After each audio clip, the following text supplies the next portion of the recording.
Good afternoon. I am Liesl Riddle, and I'm the Vice Dean for Strategy here at the George Washington University School of Business. And I'm delighted to welcome you today to this very special episode of the George Talks Business series. This episode is offered in partnership with the GW School of Business Dean's Diversity Council.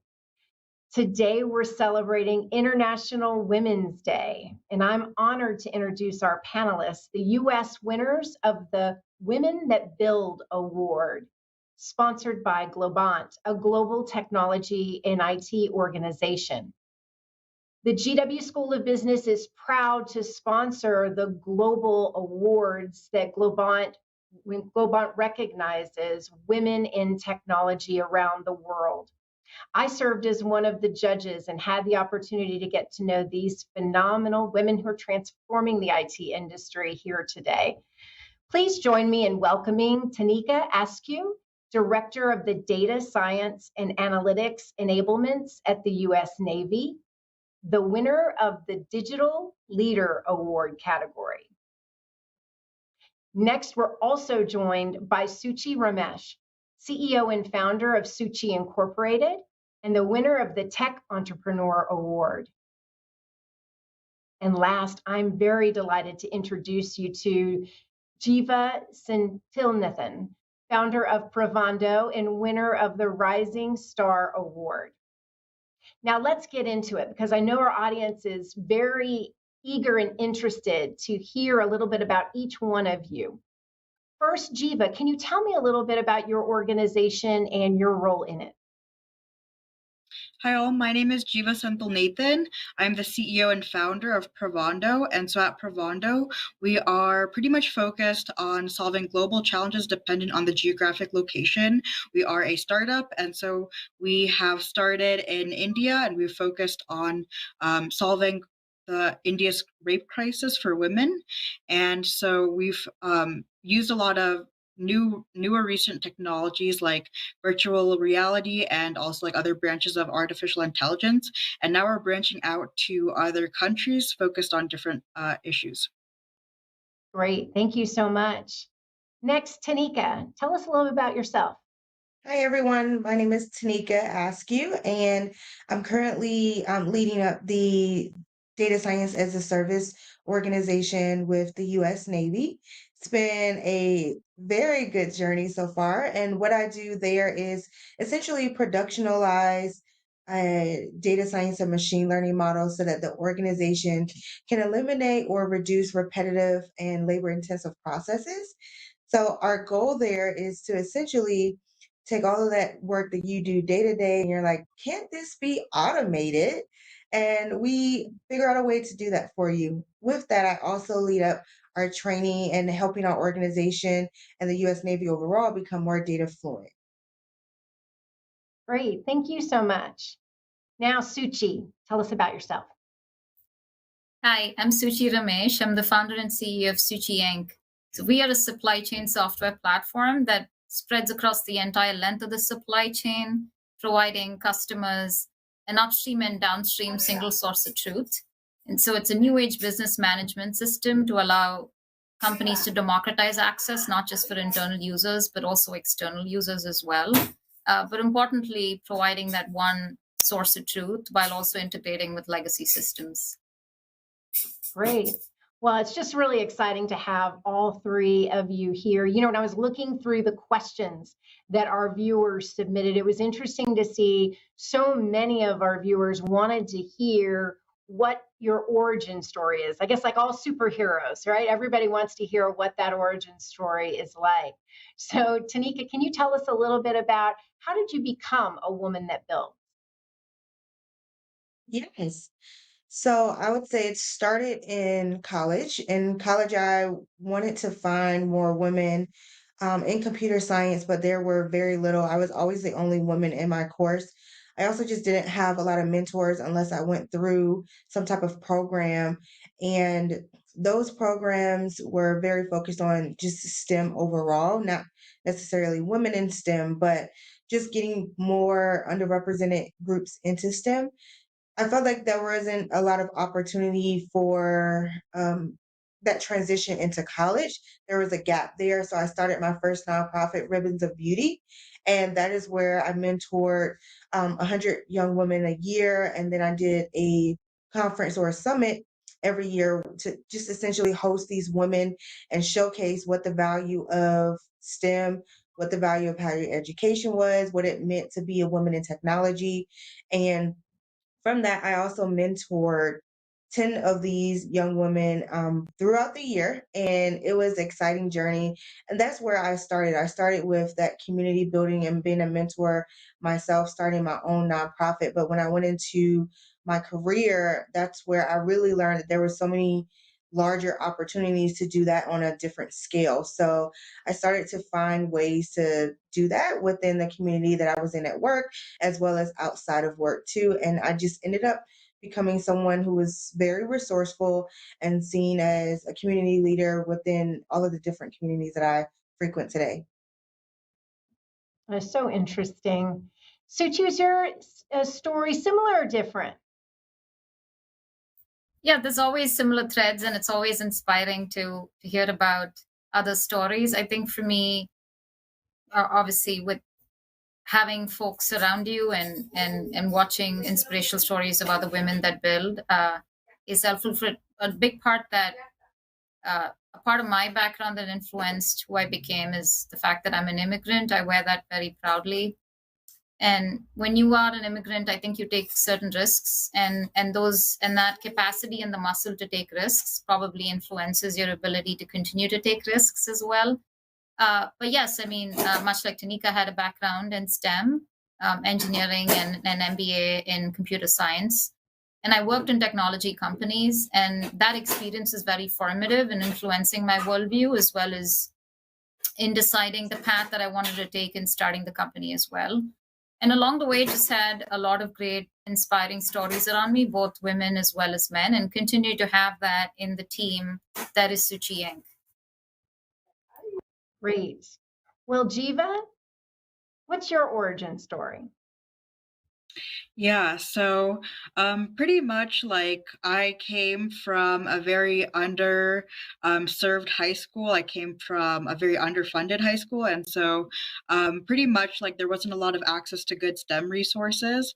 And I couldn't really get that resource until I went to college, where I'm now majoring in mechanical engineering at the Colorado School of Mines. And so I'm also a high school graduate of 2020, in which I'm really seen as like the younger student who is just kind of like booming from the pandemic. So I want to become my own boss. I didn't want to see or like look different within other tech companies. So I decided to start my own and inspire other youth just like me, so that they can also learn around me from like those who were struggling during the pandemic. That's great. I mean, all three of you are such exemplars. And especially when you consider the statistics, right? That in technology fields, men outnumber women significantly. The ratio is 3 men for every 1 woman, right? Only 15% of tech CEOs are women. And this is still surprising given the fact that 49.7% of STEM bachelor degrees in the United States are given to women.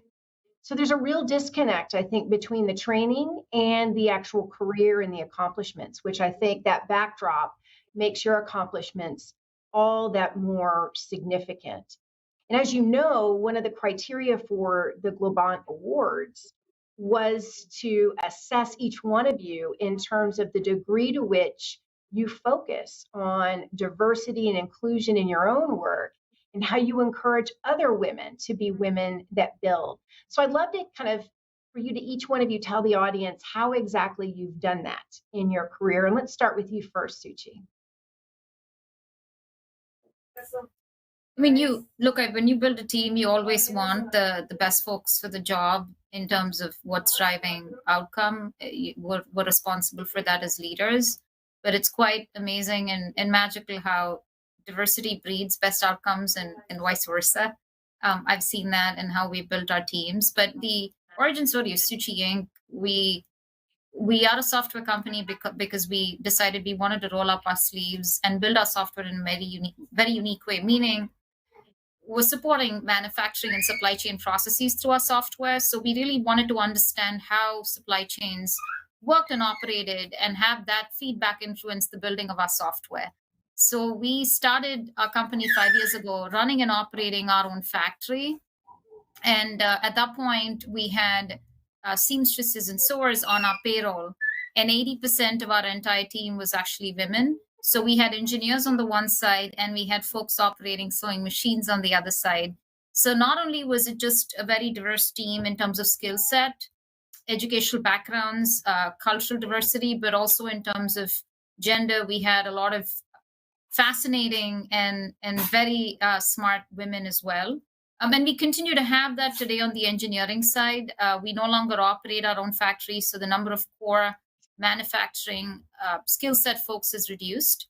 But of course, it's been very nice to just see leaders across our organization continue to take on more responsibility and just bring to bear and walk the talk on diversity.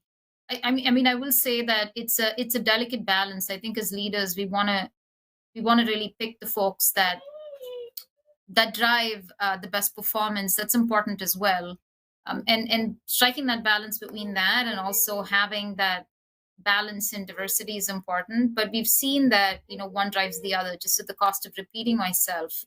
We've seen statistically that one feeds the other, which I think is the main the main moral of the story, if I would, that I'd like people to take away. Yeah, that makes a lot of sense. Very interesting. Jeeva, what about you? Yeah, so personally, like I can definitely like resonate with that because currently at the Colorado School of Mines, like there are very like less women here, and so like I've experienced times where like I've had to go into the classroom and it would just be me, like I would be like the only woman in the class, or like I'd be the only woman who would be in the machine shop like machining different parts. So I can definitely like resonate with that. And like as a woman of color, like I'm an Asian woman, and so I know that like there's like statistically speaking, there are lots of like Asian people already in the tech background. And so as someone who comes from like a middle class, like low income background, like if you're not automatically up with like that higher socioeconomic status group, like you're automatically like crossed off the list. So I think that like for me personally, it's about like creating an organization where like you give opportunity or like equal opportunity to like other women of color who are like really like facing the same issue. And then also like kind of bringing this newer technologies, because I feel like that's an area like where there's like a bigger gap. And so I think that like by having women lead and other like communities, like minority communities lead, I think that like we can really kind of bridge that gap together. So I think that's how I'm like including diversity, equality, and inclusion within my organization. Also the fact that like it's more of an international organization, so we're focusing on different issues around different countries and then like matching up kind of like the similarities and like the patterns in like engineering, law, and business. So I think like that's how I'm bridging the gap with diversity. Well, that is it's really inspiring, honestly. Teneika, I know that your origin story began with this idea of equity and inclusion and diversity, but how has that progressed in your career, and how has that been sort of unique given your journey? Yeah, I would say personally, when I started my career, even in college, I started in computer science, and there's a really interesting fact that it was around 38% of women in the 1980s were in computer science, and they stayed in computer science. But as time went on, that number has dropped drastically to around, I think it's 18% today. And so a lot of the reason people drop is because of isolation within that field or within studies when you're doing computer science. And I felt that. I felt when I was picked to be on a project with another team, the men around me, because I was the only woman in that course, or a lot of those courses, they felt, well, maybe I was inadequate. But when I entered my career, it was a little bit different.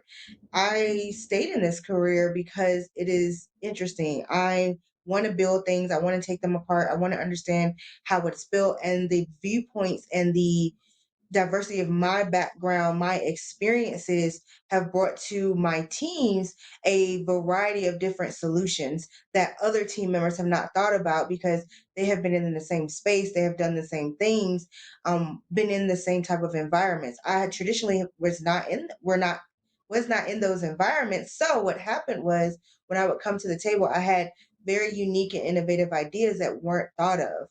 And this is why it really does matter to have a diverse group of individuals at the table, in the room, in these conversations with stakeholders, when the solutions are being built, when the ideas are being thought of. That group of individuals need to be very diverse. Otherwise, we'll have groupthink. Everyone will think of the same solutions. There'll be no innovations, and we won't move forward as a society or in technology in general. It makes me think, when I think about our audience here today, and so much of our audience are our alumni, as well as our current students, as well as our faculty. What's really unique about George Washington's School of Business is that we have been rated extremely high, and this year #1 by the Financial Times, in terms of the proportion of women in our graduate programs, which is, I think, a great reason why the Globant sponsorship makes so much sense for so many reasons for our institution.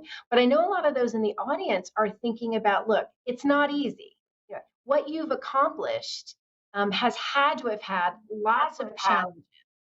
So I'm really curious if you could share a little bit about what some of those challenges are, and how you mitigated them, and what did you learn from it? And I'll start with you, Jeeva.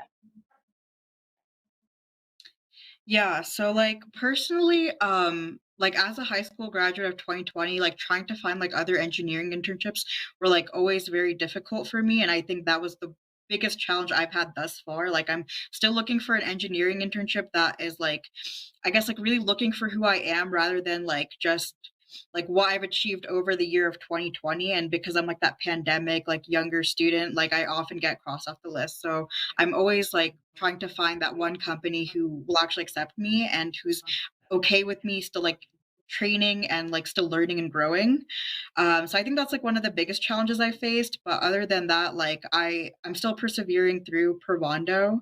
I know that compared to many other students in engineering, it always takes me a couple more weeks because they're always an upper junior, an upperclassman, and so they can always understand the concepts a little bit more easier. But because I studied fully virtually during my freshman year of college, it always takes me a couple more weeks. And during those times, I've just had really lucky professors to be it's okay, take those weeks and really learn the concept, because it's about how you're going to grow in the future and how that's going to help you out in the field. So those are some of my challenges thus far. Teneika, what about you? What have been some challenges that you've faced?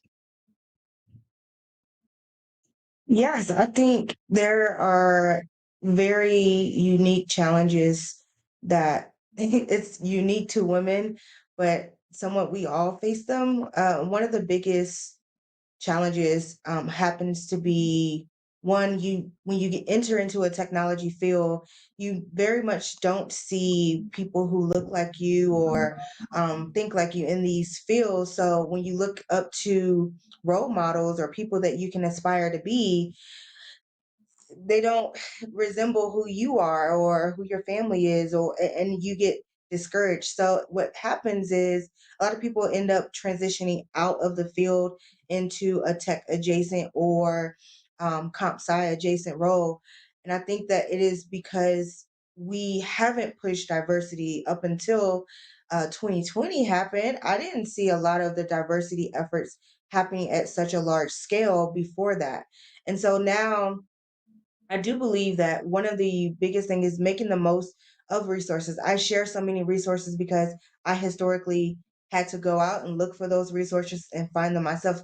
If you're not in a community or an environment where you have access to them, you'll never know about them, and you'll never be able to expand yourself, your knowledge, your skill set, because you don't have access to them. But one of the biggest challenges that I face outside of access to resources is, again, when you don't have access to what a leader is supposed to be or a leader is supposed to look like, how can you then become a leader yourself?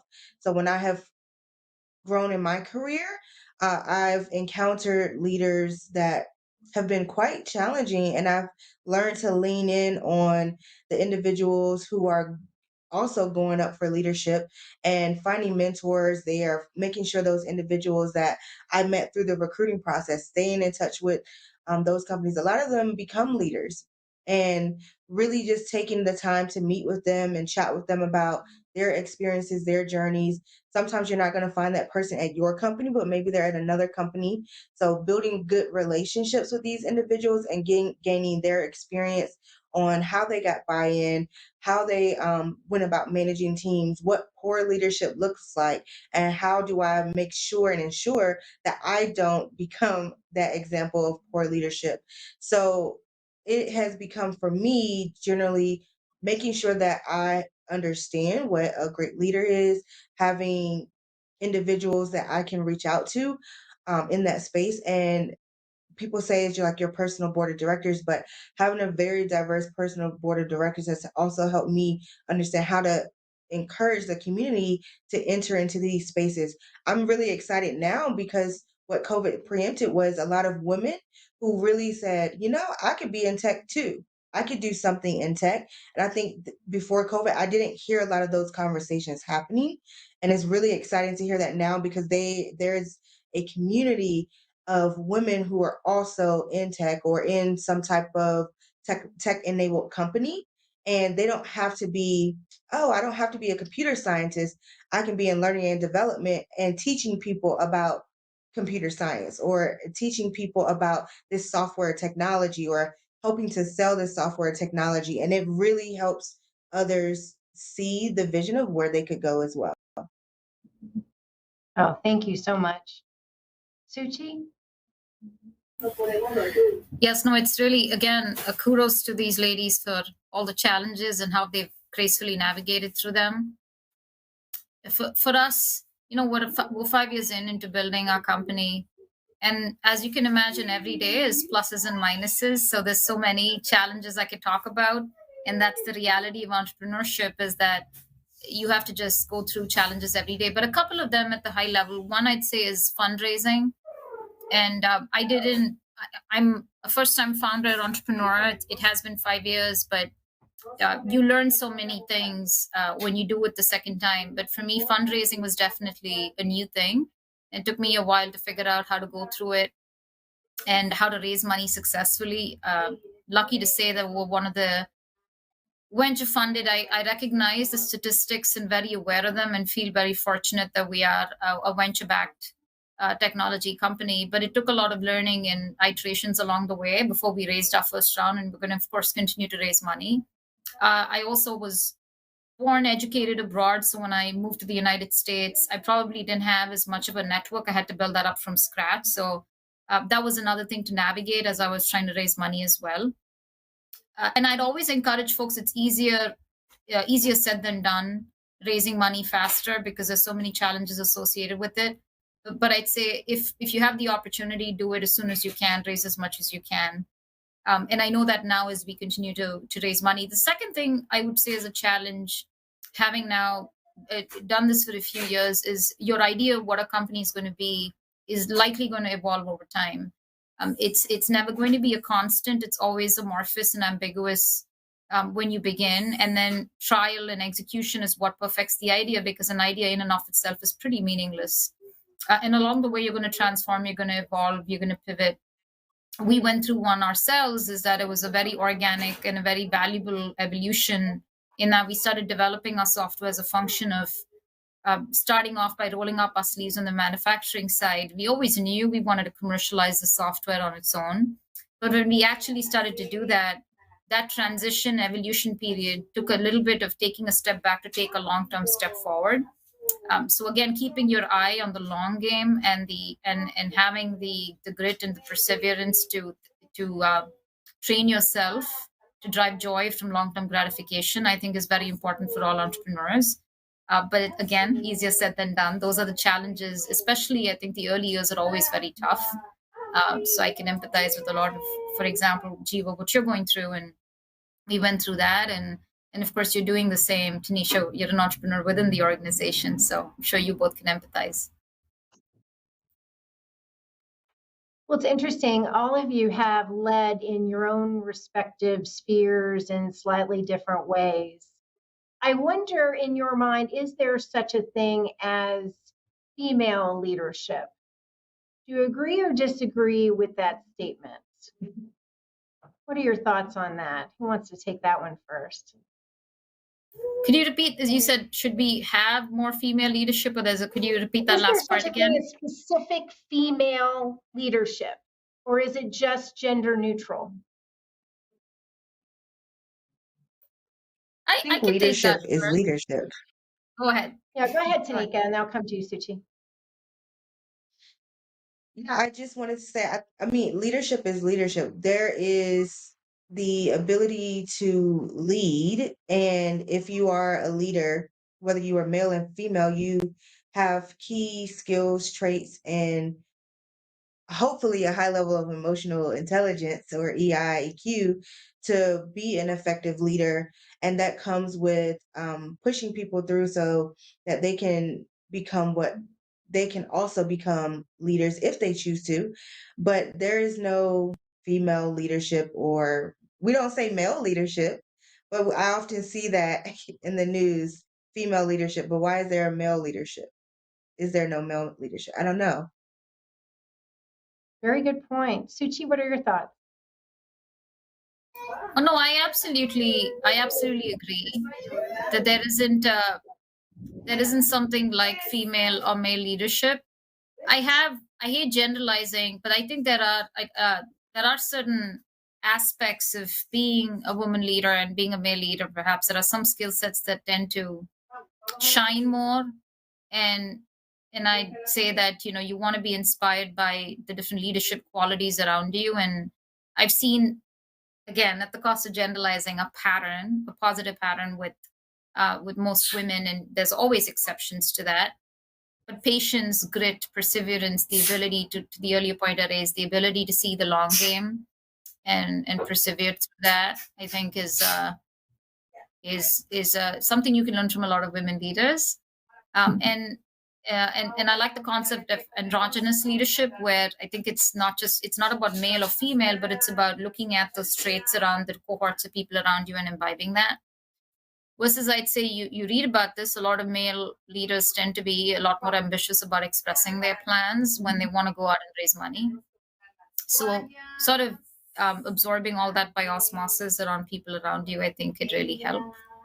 But having said that, yes, I think it's all about cultivating the right set of qualities you want in you as a leader, and looking at people around you, whether it's different types of diverse leaders, male or female, folks with 2 years of experience or 25 years, and then being very deliberate about observing that and then building that in you, so you get the best of all the worlds. And it's what I call androgynous leadership. Excellent thoughts. Jeeva, what do you think?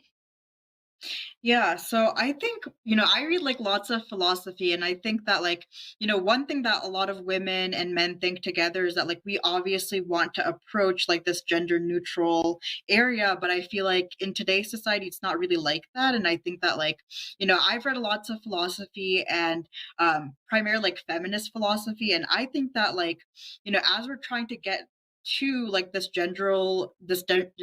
my goodness, gender neutral area, that we're that there is like this region of female leadership, and the reason why is because we literally just want the same thing that other men do, but we don't have it yet. So I think that Privando is kind of like that perspective of female leadership, because we see in police unions, it's heavily male dominated, and even other areas like engineering, and even certain entrepreneurial areas, we're seeing that it's heavily male dominated. And I think that by having women lead, and with women's solutions put at the forefront, I think that there is a female leadership, but I think that we need this female leadership in order to get to that gender neutral area. Such an interesting conversation. I wish we had more time, but we are ending the session, unfortunately. I am so grateful to our partner, Globant, for giving me the opportunity to meet these wonderful women, spend some time talking to them, learning from them, because I was really so taken by each one of you during the judging session. So I just want to thank all three of you for joining us today. I also want to thank our audience for all of you that joined us today. We invite you to our next episode of the George Talks Business series. After the spring break, we invite you to join us in person. That's right, I said in person, or you can still join us online for the interview with MBA alum Anthony Shop, who is the co-founder of Social Driver and chairman of the National Digital Roundtable. We look forward to this conversation and look forward to seeing you soon.